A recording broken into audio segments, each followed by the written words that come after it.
Ta parole est une lampe à mes pieds, une lumière sur mon sentier. Psaume 119, verset 105. La méditation.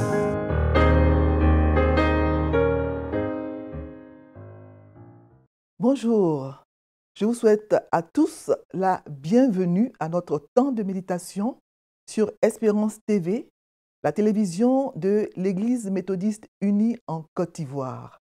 Alors cette émission, la méditation, est réalisée en partenariat avec la Ligue pour la lecture de la Bible. Alors chaque jour, un passage nous est indiqué par le lecteur de la Bible. C'est un manuel de méditation quotidienne qui est édité justement par la Ligue pour la lecture de la Bible. Et en ce jour du jeudi 19 octobre 2023, le passage qui nous est proposé par le lecteur de la Bible est le suivant. Jacques chapitre 2, versets 14 à 26. Jacques 2, 14 à 26. Et nous allons prier pour demander au Seigneur de nous aider à comprendre sa parole, parce que la Bible est inspirée, elle est inspirée de Dieu, c'est la parole de Dieu, c'est lui qui a inspiré les auteurs humains de ce livre, et c'est lui, notre Dieu, qui peut nous aider, nous ouvrir l'intelligence, ouvrir nos cœurs, pour que nous puissions comprendre cette parole. C'est pour cela que nous prions avant de lire la parole de Dieu, pour qu'il puisse nous ouvrir les yeux et que nous puissions contempler les merveilles contenues dans cette parole. Alors nous allons prier avant de lire le texte du jour. Notre Dieu Tout-Puissant, nous voulons te dire merci. Nous voulons te dire merci parce que c'est un privilège que de pouvoir lire ta parole, l'étudier, la comprendre.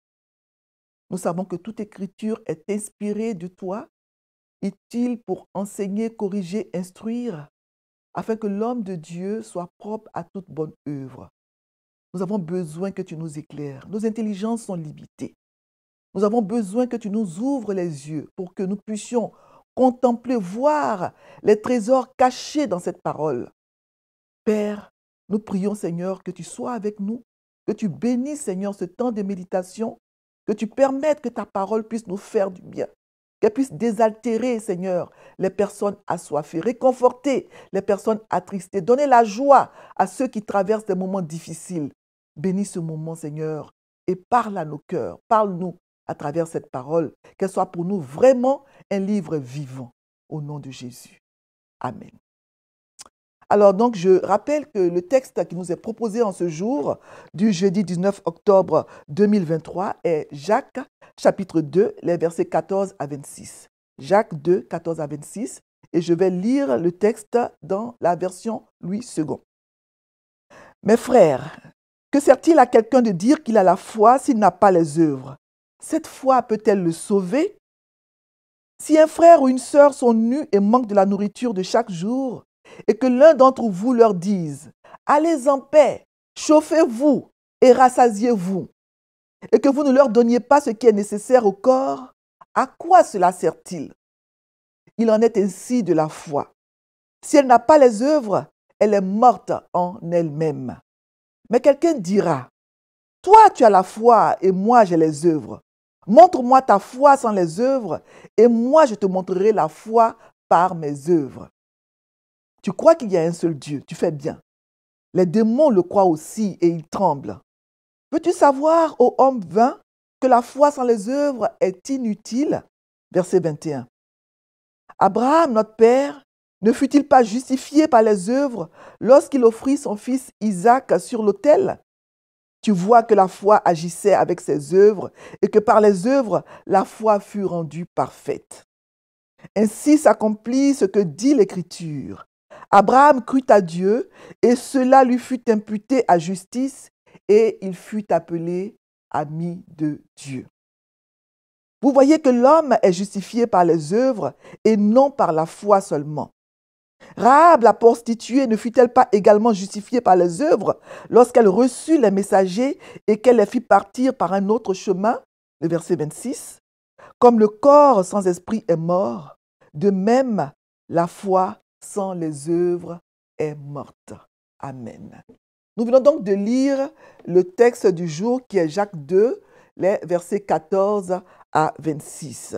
Alors, nous allons d'abord expliquer ce texte et nous essaierons d'en tirer des leçons pour notre vie chrétienne en répondant aux questions proposées par le lecteur. Et en ce jour, 3 questions nous sont proposées par le lecteur. D'abord la question 1, ensuite la question 3, puis la question 7. La question 1 est la suivante. De quoi ou de qui parlent ces versets? La question 3, y a-t-il un exemple à suivre ou à ne pas suivre? Question 7, quelle vérité Dieu me révèle-t-il? Alors nous trouvons donc ces questions à la première page de couverture du lecteur. Vous pouvez donc voir la liste des questions ici à cette première page. Donc nous allons d'abord expliquer le texte. Alors dans ce passage, Jacques, le frère de Jésus, qui est comme on le sait l'auteur de l'épître de Jacques, il montre que la foi doit être un principe actif. Elle doit être démontrée par des actions concrètes et visibles aux yeux de tous. Beaucoup de gens pensent que l'apôtre Paul et l'apôtre Jacques se contredisent sur le thème de la foi. Parce que nous savons que l'apôtre Paul, il démontre que la foi suffit à rendre quelqu'un juste devant Dieu. Il dit par exemple dans Éphésiens 2, versets 8 à 9, un passage très connu, que c'est par la grâce que vous êtes sauvés, par le moyen de la foi. Et cela ne vient pas de vous, c'est le don de Dieu. Ce n'est point par les œuvres afin que personne ne se glorifie. Donc Paul affirme bien ici que ce n'est pas par les œuvres qu'on est sauvé. Il dit aussi dans l'épître aux Galates, au chapitre 2, verset 16, que ce n'est pas par les œuvres de la loi que l'homme est justifié, mais par la foi en Jésus-Christ. Nous aussi, nous avons cru en Jésus-Christ afin d'être justifiés par la foi en Christ et non par les œuvres de la loi. Parce que nulle chair ne sera glorifiée par les œuvres de la loi. Donc Paul montre clairement ici que ce n'est pas par les œuvres qu'on est sauvé, mais c'est par la foi. L'apôtre Jacques, il explique ici, dans le texte que nous venons de lire, que les œuvres sont nécessaires pour prouver notre foi aux yeux des hommes. Il ne dit pas que c'est par les œuvres que nous sommes justifiés devant Dieu ou que c'est par elles que nous sommes sauvés. Jacques explique ici que les œuvres, les actes qu'on pose doivent prouver qu'on a la foi. Pour Jacques, on est certes sauvé par la foi, mais nos œuvres doivent être la conséquence évidente de notre foi. Les deux apôtres, Paul et Jacques, disent donc la même chose, mais en insistant sur des aspects différents.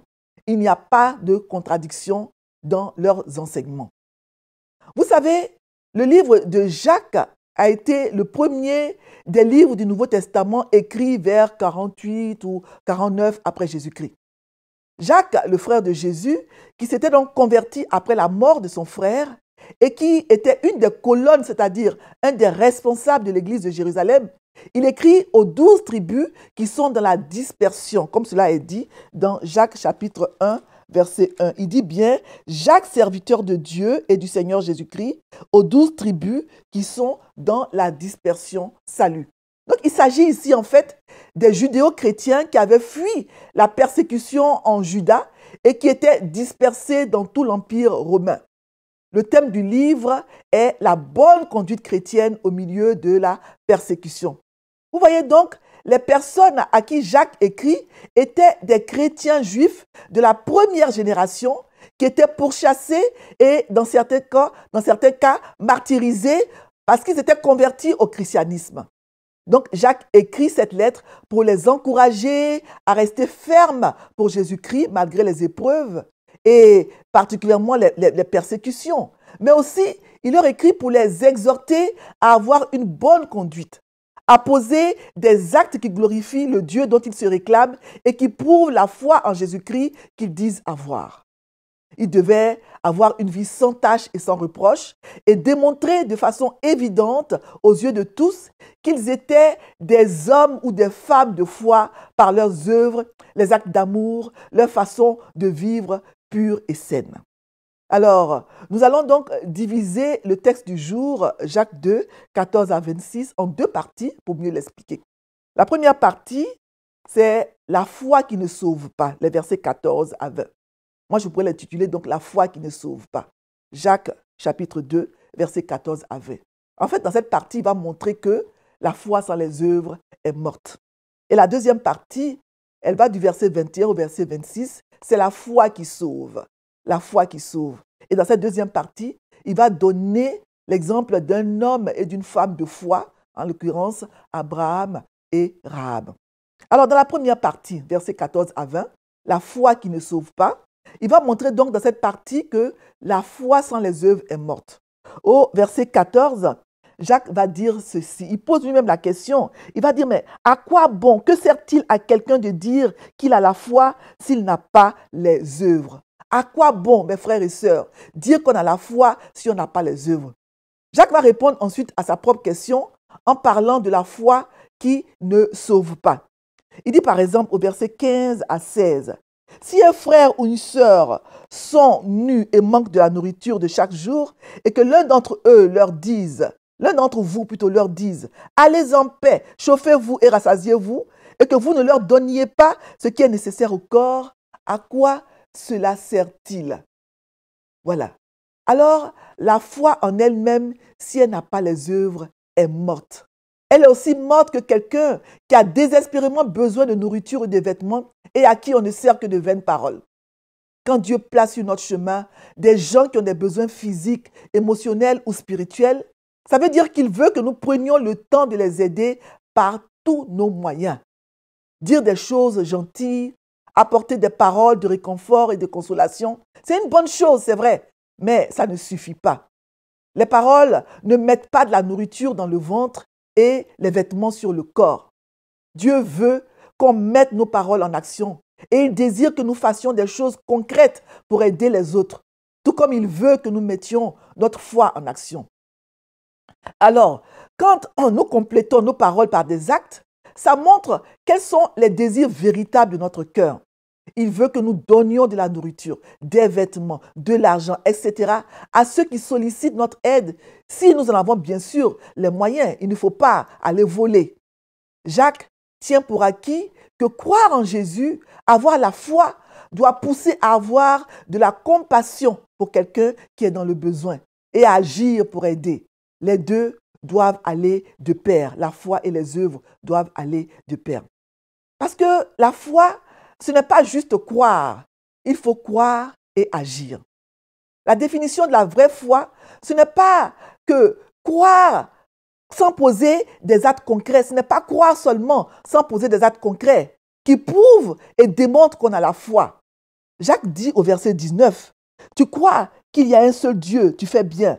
Les démons le croient aussi et ils tremblent. » C'est vrai, le diable et ses démons savent que Dieu existe. Ils savent que Dieu est réel. Mais est-ce que savoir, est-ce que cette croyance les pousse à adorer Dieu? Est-ce que le fait de savoir que Dieu existe les pousse à adorer Dieu, à le servir, se soumettre à lui et obéir à ce qu'il dit? Non, au contraire, ce sont des ennemis de Dieu. Donc, le fait de savoir que Dieu existe ne les pousse pas à lui obéir, à se soumettre à lui. Croire que Dieu existe, ce n'est donc pas ça la foi. Parce que si c'était le cas, les démons seraient des êtres de foi. Jacques cherche à nous faire comprendre qu'on peut avoir une mauvaise conception de la foi et de ses engagements. La vraie foi, selon l'apôtre Jacques, ce n'est pas la simple connaissance, mais c'est celle qui pousse à poser des actes qui honorent Dieu. La vraie foi est suivie d'actes de foi. Il faut croire et agir. Alors, la deuxième partie, les versets 21 à 26, c'est la foi qui sauve. Et dans cette partie, comme je le disais tout à l'heure, il va donner donc l'exemple d'un homme de foi, le père de la foi, Abraham, et l'exemple d'une femme de foi, Rahab, la prostituée. Alors, dans cette partie, l'apôtre Jacques, comme je l'ai dit, donc, donne l'exemple de patriarche Abraham et de Rahab, la prostituée. C'est deux personnages, mais tout distingue ces deux personnages. D'abord, Abraham, c'est un homme, Rahab, c'est une femme. Abraham est vu comme un modèle de vertu, alors que Rahab mène une vie légère, c'est une prostituée. Abraham est juif, alors que Rahab ne l'est pas. Abraham était riche, Rahab l'était probablement beaucoup moins au vu de ses activités. Elle était une prostituée, comme je l'ai dit. Donc, je rappelle que Jacques s'adressait principalement à des Juifs qui s'étaient convertis au christianisme lors de la rédaction de son épître. Les lecteurs, donc les Juifs en l'occurrence, plaçaient Abraham au sommet de la hiérarchie de vertu parmi les hommes. Et de l'autre côté, mais vraiment à l'extrémité, se trouvait Rahab, la prostituée. L'apôtre Jacques voulait justement montrer ainsi, par ces deux exemples, que le salut est accessible à tous. L'apôtre Paul prend l'exemple d'Abraham dans Galates 3 pour montrer que la foi est l'essentiel de la marche chrétienne. Il n'y a pas de marche chrétienne sans foi. Dans Galates 3, versets 6 à 7, il dit « Comme Abraham crut à Dieu et que cela lui fut imputé à justice, reconnaissez donc que ce sont ceux qui ont la foi qui sont fils d'Abraham. » Nous tous qui avons la foi, nous sommes les enfants d'Abraham, les enfants spirituels d'Abraham, des fils et des filles d'Abraham. Même si nous ne sommes pas vraiment des Juifs, nous ne sommes pas des enfants biologiques, mais nous sommes par la foi les enfants spirituels d'Abraham. Parce que la foi d'Abraham est un exemple pour tous les croyants. L'apôtre Jacques va nous dire comment on a vu et validé la foi d'Abraham, comment cette foi d'Abraham a été validée. Comment on a reconnu que Abraham était le père des croyants. Il va dire dans Jacques 2, 21 que Abraham, notre père, a été justifié par les œuvres lorsqu'il a offert son fils Isaac à l'autel. Au verset 21. Donc, Abraham a accepté d'offrir son fils unique, Isaac, en sacrifice à Dieu parce que Dieu le lui demandait. Et il avait la foi que Dieu pouvait ressusciter son fils. L'action d'Abraham montre donc sa confiance en Dieu. La foi se manifeste par les actions. Et dans Hébreux 11, les versets 17 à 19, il est écrit ceci. Hébreux 11, 17 à 19, je vais vous lire ça rapidement. C'est par la foi qu'Abraham offrit Isaac lorsqu'il fut mis à l'épreuve et qu'il offrit son fils unique, lui qui avait reçu les promesses et à qui il avait été dit: en Isaac, tu auras une postérité appelée de ton nom. Et même verset 19, il pensait que Dieu est puissant même pour ressusciter les morts. Et aussi, il retrouva son fils, ce qui est une préfiguration. Voilà. Donc, il pensait que Dieu est puissant. Il avait la foi que Dieu est puissant même pour ressusciter les morts. Et il pensait même que si son fils mourait, Isaac mourait, Dieu était capable de le ressusciter. Et dans la deuxième partie, les versets 21 à 26, l'apôtre Jacques donne aussi l'exemple de Rahab la prostituée. Il dit au verset 25, Jacques 2, 25, « Rahab la prostituée ne fut-elle pas également justifiée par les œuvres lorsqu'elle reçut les messagers et qu'elle les fit partir par un autre chemin ?» Donc, Rahab, dont on peut lire l'histoire dans le livre de Josué, Josué chapitre 2, elle a cru sincèrement que le Dieu des Hébreux était le vrai Dieu, elle n'était pas juive. Elle a cru que c'est le Dieu devant qui tout le monde doit fléchir les genoux. Donc, elle décide, cette femme, cette prostituée, au risque de sa vie, d'aider les espions juifs, de les cacher sur son toit et de leur permettre de fuir par un autre chemin. Cette femme, toute prostituée qu'elle était, a eu la foi que ces espions appartenaient au Dieu vivant et vrai qui est celui qu'on doit adorer. Elle a cru avant d'avoir vu. Rahab, elle risquait sa vie pour traîtrise. Mais à nouveau, sa foi a pu être vérifiée par ce qu'elle a fait, par les actes qu'elle a posés, par ses œuvres.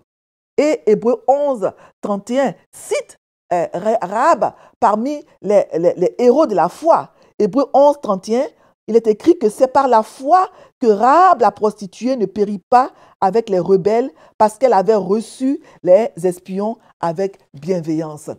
Alors, nous allons maintenant répondre aux questions qui nous sont proposées par le lecteur en ce jour. Et les réponses à ces questions nous permettront de tirer des leçons du texte de Jacques 2, 14 à 26 que nous venons de lire. Alors, la première question qui nous est proposée, c'est la question 1, de quoi ou de qui parlent ces versets. Alors, nous avons répondu à cette question en expliquant le texte. Donc, de quoi ce sont les choses, les endroits et tout ça. Et de qui parlent ces versets, ce sont les personnages, les êtres humains. En l'occurrence, dans ce passage, on nous parle donc de Abraham, Rahab, etc. Et la question 3 est la suivante. Y a-t-il dans ce texte un exemple à suivre ou à ne pas suivre? Alors, dans le texte, dans les versets 15 à 16 de Jacques 2, il nous est dit, si un frère ou une sœur sont nus et manquent de la nourriture de chaque jour, et que l'un d'entre vous leur dise, allez en paix, chauffez-vous, rassasiez-vous, et que vous ne leur donniez pas ce qui est nécessaire au corps, à quoi cela sert-il? Donc, on peut dire que cette personne qui dit à l'autre, qui a froid certainement, cette personne qui a faim, qui lui dit, va en paix, chauffe-toi, rassasie-toi, et qui ne lui donne pas vraiment ce qui est nécessaire au corps, cette personne, on peut dire que son exemple n'est pas à suivre. C'est vrai, elle a dit des paroles réconfortantes, des paroles de consolation, tout ça. Il a peut-être manifesté la compassion en lui parlant en des termes gentils, avec des mots gentils et tout. Mais l'exemple n'est pas à suivre parce qu'elle n'a pas joint les actes à la parole. Elle a certainement dit de bons mots, de belles paroles, mais elle n'a pas donné à cette personne ce dont elle avait besoin, ce dont son corps avait besoin. Elle avait besoin de vêtements, elle avait besoin de nourriture et elle ne lui a pas donné cela. Et c'est un exemple à ne pas suivre. Si quelqu'un vient à nous et nous demande de l'aide et nous avons de quoi aider cette personne, ne la laissons pas partir les mains vides. Donnons-lui ce dont elle a besoin. Si elle nous demande par exemple, je donne un exemple comme ça, 10 000 francs, et que nous ne pouvons pas lui donner cet argent en entier, on peut dire, mon frère, ma soeur, moi-même je suis dans le besoin, je ne peux pas te donner tout ce que tu me demandes, mais au moins voici 5 000 francs pour t'aider. Donc nous devons, en tant que chrétiens, poser des actes concrets. Nous devons aider de façon concrète les gens. Et souvent, le grand reproche qu'on fait aux chrétiens, c'est qu'ils ne sont pas concrets dans leur foi. Ils parlent de Dieu, ils disent qu'ils sont concrets, mais quand il s'agit d'aider, quand il s'agit par exemple de visiter quelqu'un qui est malade, quand il s'agit d'apporter de la nourriture à une personne qui a faim, quand il s'agit de donner de l'argent à une personne qui en a besoin, on ne nous voit pas beaucoup. On ne voit pas beaucoup les chrétiens. Et on est critiqué. Les autres, les gens du monde qui ne sont pas chrétiens, nous jugent. Et ce n'est pas bien. Il faut que nous puissions joindre les actes à la parole. Que nous puissions, en tant que chrétiens, être des personnes vraiment qui manifestent concrètement de la compassion. Des personnes qui apportent de l'aide aux gens qui en ont besoin. Voilà. Et l'autre question qui nous est proposée en ce jour, c'est la question 7. Quelle vérité Dieu me révèle-t-il? Il y en a plusieurs dans le passage, mais je relèverai par exemple le verset 17. Le verset 17 qui dit « Il en est ainsi de la foi, si elle n'a pas les œuvres, elle est morte en elle-même. » C'est une vérité, que la foi sans les œuvres est morte. Comment peut-on voir la foi? La foi, c'est quelque chose d'abstrait. Ce sont les œuvres qui montrent, qui prouvent qu'on a la foi. C'est une vérité, donc, la foi sans les œuvres, la foi qui n'est pas accompagnée par les œuvres, elle est morte. Et le verset 26 aussi, c'est une vérité. Pareil, dans le même sens, comme le corps sans esprit est mort, de même la foi sans les œuvres est morte. C'est exactement la même chose. La foi sans les œuvres est morte. Nous devons donc essayer, nous devons donc faire tous nos efforts pour que nous soyons des chrétiens authentiques, sincères, des chrétiens qui mènent une vie vraiment qui glorifie le Seigneur. Les actes, notre vie de sanctification, vraiment doit montrer, prouver que nous sommes des hommes et des femmes de foi. Mais les œuvres aussi de compassion, les œuvres de charité, l'aide que nous apportons à ceux qui sont autour de nous, pas forcément des chrétiens. Ces personnes peuvent ne pas être chrétiennes, mais nous devons être concrets dans notre foi et vraiment apporter de l'aide aux gens qui nous entourent, qui sont dans le besoin. Vraiment, il est important de savoir que nous devons prouver par nos actes que notre foi est sincère. Lorsque nous professons être des chrétiens, ça ne doit pas être seulement des paroles en l'air, que Dieu nous utilise activement pour l'avancement de son royaume. Soyons des hommes et des femmes de Dieu qui agissent plutôt que des hommes et des femmes qui parlent. Faisons la volonté du Père plutôt que de faire de longs discours. Il ne faut pas seulement parler, mais aussi agir. Que le Seigneur nous aide vraiment à être des chrétiens authentiques. Que notre foi se manifeste par notre comportement, notre conduite, notre vie de chaque jour. Et qu'elle se manifeste aussi par les œuvres de charité, les actions de charité que nous posons. C'est très important que le Seigneur nous y aide. Amen. Alors, on va maintenant prier pour demander au Seigneur de nous aider à mettre en pratique cette parole. Nous savons que l'esprit est bien disposé, mais la chair est faible. Il n'est pas facile de mettre en pratique la parole de Dieu. Mais le Seigneur nous aide à le faire par la puissance de son Saint-Esprit. Nous allons donc le prier et lui demander de nous aider à mettre en pratique sa parole et que notre foi soit accompagnée d'œuvres concrètes qui le glorifient. Prions notre Dieu. Seigneur notre Dieu, nous te disons encore merci. Nous te disons encore merci pour ces paroles, Seigneur, par lesquelles tu nous rappelles à l'ordre. Tu nous parles. Seigneur, c'est vrai, la foi sans les œuvres est morte. Donne-nous, Seigneur, d'être des chrétiens qui manifestent leur foi par des œuvres concrètes. Nous ne devons pas dire aux gens qui nous entourent, allez, chauffez-vous, rassasiez-vous, les réconforter par des paroles. C'est bien, mais nous devons aller plus loin. Que ton Église, Seigneur, soit réellement présente partout où il y a des besoins, à la hauteur de ses moyens. Seigneur, aide-nous à pouvoir être des hommes et des femmes de foi authentiques, qui manifestent, qui posent des actes de foi, dont les œuvres prouvent qu'ils ont la foi. Merci, Seigneur, pour ta parole et donne-nous, Seigneur, de la mettre en pratique. Bénis chacun de nous. Bénis toutes ces personnes qui ont mis de côté vraiment ce temps pour pouvoir écouter, venir écouter ta parole au cours de ce temps de méditation sur Espérance TV. Nous prions, Seigneur, que tu les bénisses partout où elles se trouvent, sur leur lieu de travail, à la maison, que ta parole retentisse dans les cœurs et qu'elle porte de bons fruits, Seigneur. Béni sois-tu, Seigneur, et sois avec chacun et chacune. C'est au nom de Jésus que nous avons prié. Amen. Ta parole est une lampe à mes pieds, une lumière sur mon sentier. Psaume 119, verset 105. La méditation.